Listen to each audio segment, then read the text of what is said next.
Thank you, Mark. Yesterday, Jesperi Kotkaniemi was suggesting that the Canadians could have done a better job with his development. What proportion does the organization take, and what proportion is the players in this case here for him perhaps not getting to the point that the organization had complete trust or faith in his development?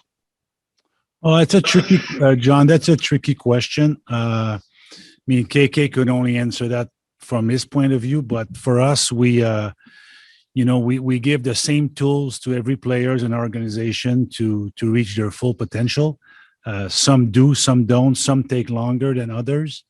And the best way to be able to reach that point, I think, is assessing his own games. And sometimes players are a little more, not all of them, but some they don't quite assess their game the right way or the way they're really playing. And then that causes, different perspective all the players plays. But overall, I think, overall we've done the same. And like I said, some players do reach their full potential. And when you draft a kid at 17, 18 years old, there's always a projection. And that's why the system in place gives you time to assess that. In KK's case, getting that offer sheet, kind of put us in a position where we had to make a decision earlier than we like to. That's why the bridge contract was where we were going to go with this young player at the time. With respect to the offer sheet, Mark, was that purely a financial decision that 6.1 was just too much for the Canadians to stomach paying for a player at that stage of his progress and development? Well, that's not the only one, but the amount of money on a one-year deal for a player who should be making a lot less, could affect our future. We have a structure, our salary cap that we need to work with. We have some young players coming through that we want to keep. So it put us in a situation where we had to make a decision what was best for our team now and moving forward. And being able to acquire Christian Dvorak made our decision easier. Jean-Christophe Bertrand. Oui, Marc, je veux aller en français un peu comme John Lou vient de faire. Kotkaniemi qui a critiqué son développement de la part du Canadien. Sentez-vous une certaine responsabilité dans ses propos et est-ce qu'il a gradué trop vite? Est-ce qu'il est arrivé de la Finlande trop vite selon vous ou à ce moment-là, c'était la bonne chose à faire? Écoute, c'est toujours facile de refaire les choses 3-4 ans plus tard. C'est certain que je regarde aujourd'hui la décision que j'ai prise dans le cas de KK. À l'époque, il y avait un très bon camp d'entraînement. Il y avait la première moitié de saison, vraiment une très bonne moitié de saison. C'est vers la deuxième moitié qu'il a commencé à avoir de la difficulté. Puis à l'époque, je me souviens, c'est peut-être son âge, c'est peut-être la cédule de 82 matchs. Aujourd'hui, je regarde en arrière. Probablement que ça aurait été la meilleure décision de l'envoyer en Finlande une autre année. Mais écoute, la décision a été prise. Alors aujourd'hui, on est où ce qu'on est. Mais comme j'ai expliqué à John en anglais, écoute, le joueur aussi a une responsabilité dans son développement. Alors, on donne tous les mêmes outils à tous nos jeunes joueurs. Il y a des joueurs qui prennent une période plus longue que d'autres à se développer. Et c'est pour ça qu'il y a un système en place aujourd'hui dans la Ligue nationale pour avoir des périodes de 5 et 7 ans pour avoir le joueur. Alors, avec cette offre hostile, pour moi, c'est la démesure à 6,1 pour un an, ou ce qui en est au stage de sa carrière. On a pris une décision basée sur ça, mais aussi sur l'avenir du Canadien, sur l'avenir de notre masse salariale qu'il faut gérer.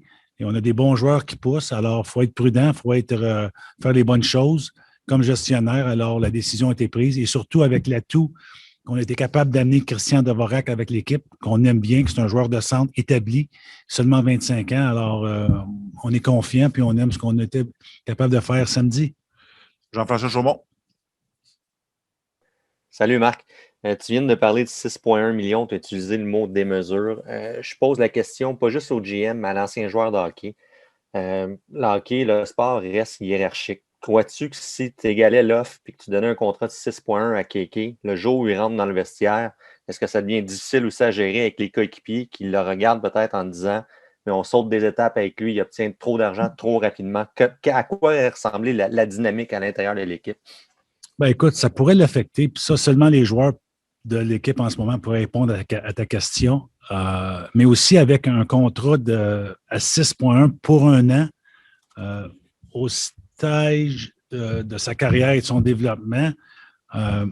Vient avec beaucoup de pression pour le jeune aussi. Alors, comment a été capable de gérer lui-même la pression dans un marché comme Montréal, comparant Caroline? Écoute, c'est des choses qu'on a vraiment pensées.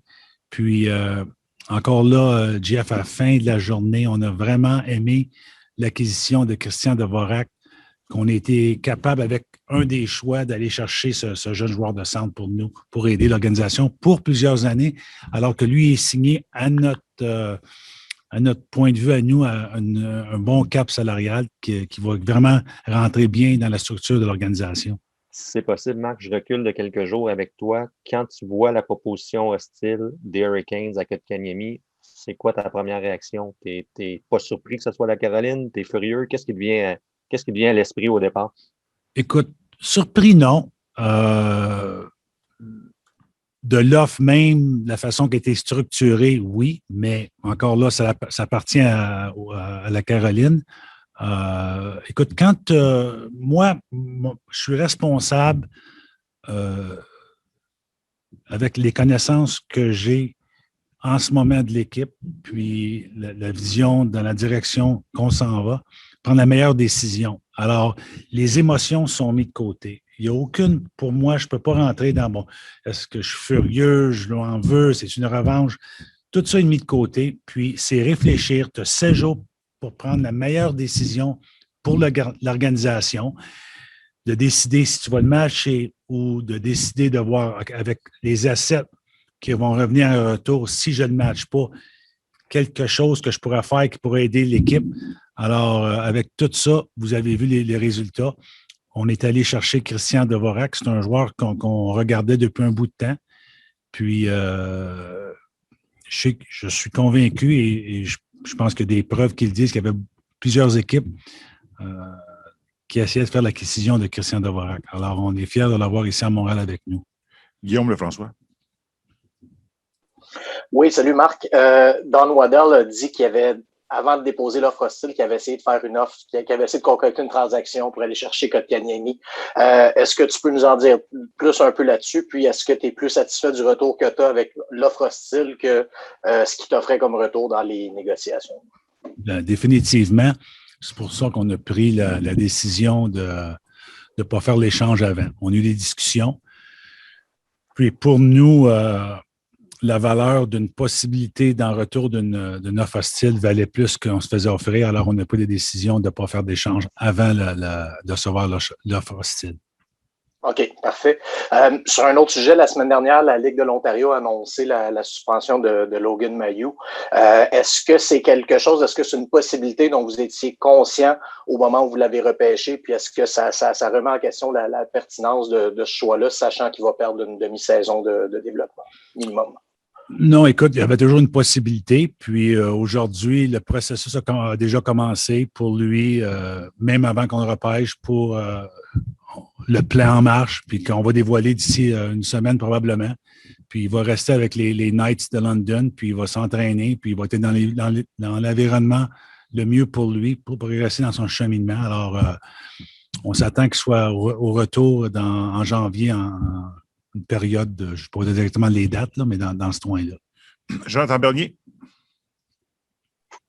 Oui, merci Paul. Salut Marc. Écoute, évidemment, là, les deux décisions sont tombées en même temps là, au point de vue du public. Là, tu ne matchais pas l'offre et que tu faisais l'acquisition de Christian Dvorak, mais dans la semaine, qu'est-ce qui est venu en premier? Est-ce que tu t'es assuré d'avoir un autre joueur de centre avant de refuser d'accoter l'offre? Ben écoute, ça s'est fait vraiment rapidement. Tu as 7 jours pour prendre une décision. Alors, j'ai fait des appels partout à travers la Ligue nationale pour m'assurer les joueurs qui pourraient être disponibles. Puis aussi, c'est important pour nous de remplir ce trou dans notre alignement. Alors, avec les choix qu'on recevait, avec de ne pas matcher l'offre style, on a été fiers et capables d'aller chercher un joueur comme Christian Dvorak pour aider immédiatement dans notre alignement aujourd'hui. Et est-ce que tu considères, là, avec ce déroulement d'événements-là, que ta ligne de centre aujourd'hui, tu es mieux équipé au centre qu'il y a 10 jours? Bien, tout dépendait. Tu sais, Kéké, je me l'avais dit à la fin de la saison, il y avait un point d'interrogation sur Kéké. Il y avait des bonnes périodes, des périodes plus difficiles. Alors aujourd'hui, on a un joueur qui est plus établi dans la Ligue nationale avec ses rendements dans les dernières saisons. Alors, on est confiant que l'équipe, on est bien placé aujourd'hui avec Nick, avec Jake qui progresse toujours, avec Ryan qui a eu un très bon deuxième moitié de saison à Laval. On est allé chercher Dick Paquette. Alors, on a une ligne de centre. Puis, on est prêt à commencer la saison avec ça. Eric Ingles. Hi, Mark. I have two questions for you. The first one is, when you hear KK say that he believes his development could have been handled better, whether you agree or not, do you think about your own personal culture within the organization and whether or not the prospects that are still with your team will feel comfortable within that culture to come and say, hey, you know, I'd like something to be handled a different way? Is it opening your mind to maybe a different way of doing business moving forward so you don't end up in a similar situation where a prospect or an important player to you feels that way? No, listen, only KK could answer that question. For me, and I kind of answered that question that when John Lou asked me the same thing in a different way. So, you know, to a degree, players also have responsibilities to assess his own game. So the coaching staff has also a responsibility towards the other players. And when the games start, you know, they're there to win a hockey game. And when certain players don't either buy in or don't, you know, do what they're being asked, at some point, you know, coach has to make decision what's best for the hockey team. So if a young player sees that as a knock on him, well, that's when, you know, sometimes more maturity needs to come into the players to understand, you know, what it's all about. So I don't, again, KK could answer that question, but that belongs to him, not to us. I guess asked in a bit of a different way, because I understand what you're saying. If maybe someone like Alex Romanov had an issue with the fact that he was left aside for a lot of the playoffs, have you guys had the conversations to ensure that he feels like, hey, we are doing what's best for you. We're trying to protect you and bring you along the right way. You have a kind of an open line of communication with these players that are important to your future so that they feel good within the organization, how they're being handled? Yeah, just so you guys on the outside, but just so you know, we meet with our players, our young players, as much as I mean, I can't say every other team, but I've talked to them. I've talked to KK. I explained. I went over in details, you know, things that we needs to do, you know, to have success. I've talked to Romy. You know, I mean, we've done that. I've done that in the past. Coaches, that's their job, and it's not like we do something different. Some figure it out. Some have success. I mean, Jake Evans, a perfect example. I mean, he's a young kid who was a 7th-round pick. And he's in the NHL today. We've done something different with Jake. No, it's just sometimes either it takes longer or their view of what's happening is different than reality. But that also belongs to and young players. Sometimes they have this, you know, maybe I shouldn't be going through this because I've been here before. Well, we have to win a hockey game. That's the job that coaches have also. Marc-André Perrault. Salut Marc, t'es sublime dans le rose. Je voulais juste, comprendre un petit peu le time frame, là, juste m'assurer que j'ai bien compris. Quand tu as parlé de démesure, est-ce que off the bat, quand tu as vu cette offre-là, tu t'es déjà mis en mode recherche de solutions ou tu as vraiment pensé matcher jusqu'à la dernière journée? Ben écoute, je pense que dans le monde du hockey, il n'y a pas personne qui va te dire que c'est une offre qui sur un an de contrat sur un jeune joueur au stage de sa carrière mérite ce montant-là. C'est certain qu'il n'y a pas personne qui va te dire ça. Alors, sur le coup, j'ai dit « wow ». Puis là, j'ai dit « bon, OK, c'est quoi les options? Option 1, option 2, plan A, plan B. » Puis tout prendre notre temps, puis parler aux personnes proches de nous dans l'organisation. coaching Dominique, Scott Mellenby, Sid JT, il y a le côté masse salariale, il y a le côté... il y a beaucoup, c'était pas juste oui ou non. Là. Puis à la fin de la journée, on a décidé, avec les assets qu'on recevait de la Caroline, d'avoir été capable d'aller chercher Christian Dvorak, que pour nous, pour le futur de l'organisation, encore là, KK, il y a des points d'interrogation. Est-ce qu'on aurait aimé le garder? Oui, on aurait aimé le garder, mais pas à 6,1 millions avec la possibilité d'aller chercher un joueur comme Christian Dvorak. Puis une petite dernière, je ne sais pas si ça a été adressé, là, j'ai été dans le bois pas mal. Est-ce que il y a un capitaine, peut-être par intérim, qui pourrait être nommé pour cette saison en attendant là, de voir l'évolution de la condition de chez Weber? Non. Merci. On va y aller avec Arpin. Hello, Mark. I have two for you as well, if you don't mind. We'll start with, you mentioned that you've been looking at Christian Dvorak for quite some time. Could you tell us what is it about him that enticed you, that made you follow him, and what is it about him that makes you confident that he, in the short term at least, makes you better at the center position right now? Well, he's a responsible two-way center. He's not going to be the player that is going to wow you, but his detail to the game is very good. He plays a honest game. I think, we have different, he'll have different wingers than he had in Phoenix, in Arizona. Arizona are in a different stage than the Montreal Canadiens are. So I think, and he's got a good cap number for us. And he's a natural center. There's a lot to like about Christian Dvorak.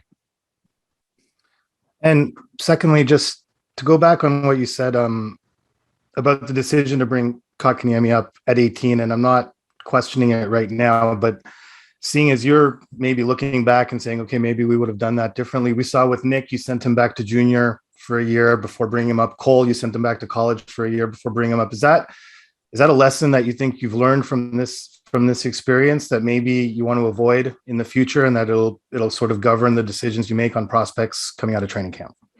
Yeah, it is a lesson, but I could say that. To be honest, like, I'm not perfect. We do make sometimes not the right decision, but it's always try to do for the right reason. I remember he had a great camp, good first half. I remember he was playing very well, and I'm like, okay, he is ready. But then now I'm looking back, 3 years later, the way it happens. But also there's things that I saw in the last 2 years that I don't think that would have changed. Even it could have to a degree, but there's other stuff that I know. It's more than just going back to Finland. But to your answer, yes, it's something that we'll watch closely moving forward. Stu Cowan. Hey, Mark, I also have two questions if possible. First of all, I hope you were able to enjoy some kind of a vacation time since the last time we saw you. I know when you drafted Kotkaniemi, you guys were looking for a center. If indeed you did draft by position, in hindsight, do you regret doing that? Well, it's a tough question. Was it only by position? I mean, could we have get KK at 5 or 6? Maybe not, because you don't know what other organization thinks of the player. But I know, and Stu, trust me, I know for a fact there was teams not far behind us were watching him closely also, and we heard that there was a possibility we could be gone, and then you need a dancing partner to move back if that's the case. But to say it's a flat out mistake, there's a team out there that thinks he's worth $6.1 million. So there's some potential that we saw that obviously Carolina sees. So it's not like KK is a flop. I think it remains to be seen where he's going to land. That's why we're hoping for the next 2 years to be able to do that. But because of the offer sheet, that's something that a risk we didn't want to take. Second question, Mark. Last time you spoke with us, you looked like a guy who needed a vacation, understandably, after everything you went through. You had said at the time that you were going to honor the last year of your contract. I'm wondering if there's any developments on that as far as a possible extension to keep you in this position longer. Nothing new to report, Stu. Marc-Antoine Godin. Bonjour Marc. Écoute, deux questions. Tout d'abord, tu as dit tout à l'heure que tu étais surpris par la structure de l'offre hostile. Qu'est-ce que tu penses de la possibilité qu'après le 6,1 million qui a l'air d'avoir été fait vraiment de manière à vous l'arracher, là, que KK signe un contrat à long terme pour moins cher que ça après?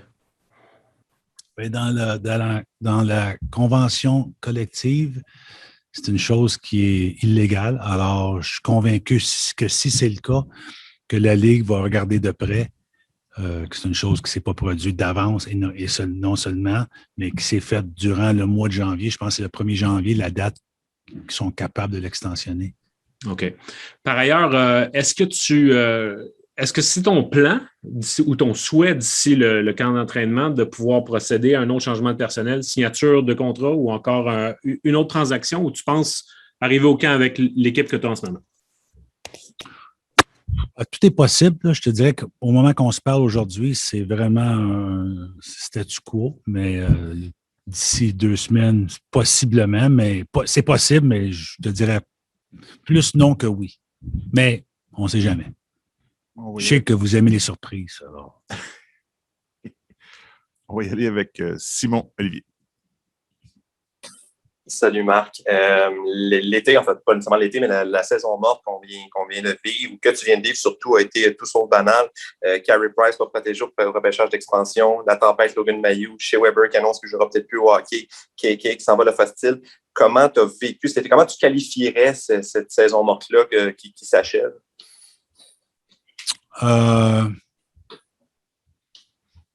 Occupé. Unusual. Différent. Puis, comme tu t'as mentionné, c'est la semaine passée que je voulais prendre des vacances, mais avec l'offre hostile, ça n'a pas été possible. Tu as évoqué le mot différent. C'est un euphémisme de dire que l'équipe va être différente de celle qu'on a vue en finale à la Coupe Stanley il y a seulement quelques semaines. Est-ce que tu estimes, en fait, comment tu comparais l'équipe qui va commencer la saison 21-22 à celle qui a commencé la saison 21 en janvier? Est-ce que tu penses que vous êtes vous avez reculé? Est-ce que tu penses vous êtes amélioré? Comment tu vois ça? Écoute, encore là, tu perds ton capitaine. C'est certain que ça va faire mal. Le remplacer, c'est impossible. On a fait des choses. On est allé chercher des joueurs autonomes qu'on croit qu'ils vont nous aider à continuer dans la même poussée. Mais le temps va le dire exactement. Mais j'aime l'équipe qu'on a en place en ce moment. Mais tu n'as jamais 2 équipes pareilles. Puis il y a beaucoup d'équipes à cause d'une masse salariale qui est flat, qu'il y a des changements, puis il y a des nouveaux joueurs à toutes les années qui rentrent. Puis on n'est pas différent des autres équipes. Jean-Christophe Bertrand.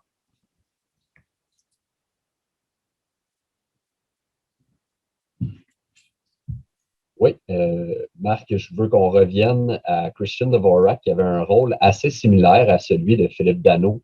Mais avec les Coyotes, plus un peu de temps en avantage numérique. Comment vous le voyez, vous, quand il va arriver dans votre formation?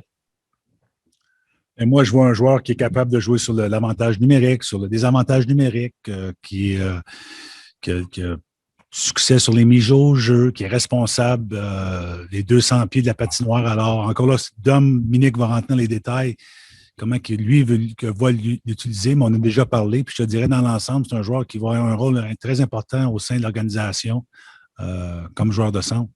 As-tu l'impression qu'avec des ailiers, tu l'as mentionné, ces ailiers ne seront pas pareils que ceux en Arizona? As-tu l'impression qu'il y a un potentiel offensif un peu mieux avec vous? Possible, mais c'est un joueur aussi qui, il y a des joueurs qui vont tricher un peu plus offensivement, mais Farmer a moins responsable pour avoir plus de production. Puis Devo, je pense que c'est pas un joueur qui est très responsable, alors il va peut-être prendre moins de risques, mais je pense qu'il manage bien le pointage, puis le temps au cadran. Alors, c'est une chose qu'on aime bien de lui. Il joue il joue de la bonne façon. Alors, souvent, tu es un peu plus puni défensivement, offensivement, mais tu fais les bonnes choses. Mais je pense qu'il est capable d'amener des points aussi offensivement, surtout avec le jeu de puissance. Merci, Marc. Alors, merci beaucoup. Ça On se voit le 21.